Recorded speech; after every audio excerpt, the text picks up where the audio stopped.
A new study out today about the 4-day working week says this is a research team ran a 6-month trial, 141 companies. The employees had their work week cut to 4 days without a reduction in pay. The study found that the 4-day work week, surprise, surprise, not only better for wellbeing, but for productivity too. However, the productivity, I do want to point out, was measured. It's in the eye of the beholder. So it was the employees who ranked their own productivity after being given 4 days instead of 5. Paula O'Kane is Associate Professor, University of Otago Business School, joins me now. Good morning. Good to have you on the program.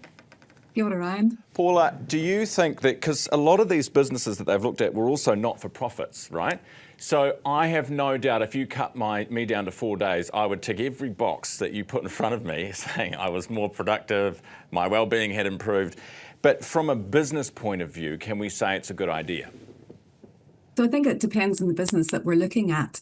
But certainly often what we use in terms of productivity is more of an input-based measure. So we think time at work equals productivity, but time at work doesn't always equal productivity.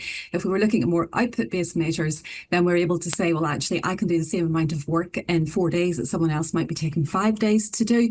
So I think you've got to look at the context of the business and the context of what's happening within the business to work out whether productivity is changing, whether it's increasing or whether it's decreasing. Okay. Paula, how many days do you do a week? I do 5 days, but I have a really flexible job. In fact, a colleague once said academia is a little bit like being self-employed while still earning a salary. So we're really flexible. And I think that's the real key in this.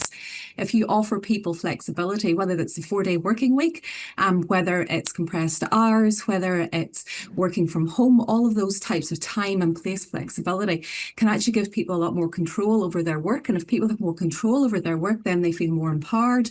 They feel trusted, they're more likely to work harder. So I think there's a whole lot of things going on in this study that help us to see that really the key thing in all of this is giving people trust.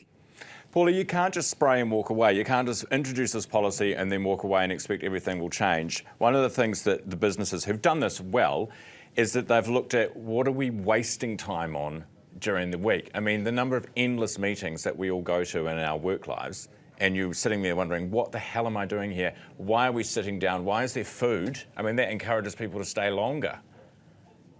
Well, I mean, we've got to think about lots of aspects of work. So yes, meetings can feel pointless. There's lots of things that say, well, why don't you set them for a shorter period of time? We'll often get the same amount of work done in the period of time if we make it shorter. Whenever we look at socialization, that's also really important. So you can't take away from the importance of some of that informal interactions, the workplace catch-ups, asking people how their families are. That's actually really important to build rapport, really important to build teams. But at the same time, we can look at sort of reducing a little bit of that or trying to balance it out. And if you give people incentives to balance that out, and those incentives in this case were, well, if you get your work done in 4 days, then you have a day off a week, then actually we can change some of those cultural aspects. We can change some of those things that impact people's well-being and people's job satisfaction.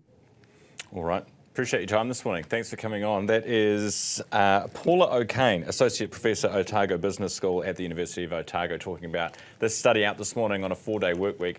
It's like marking your own homework, isn't it?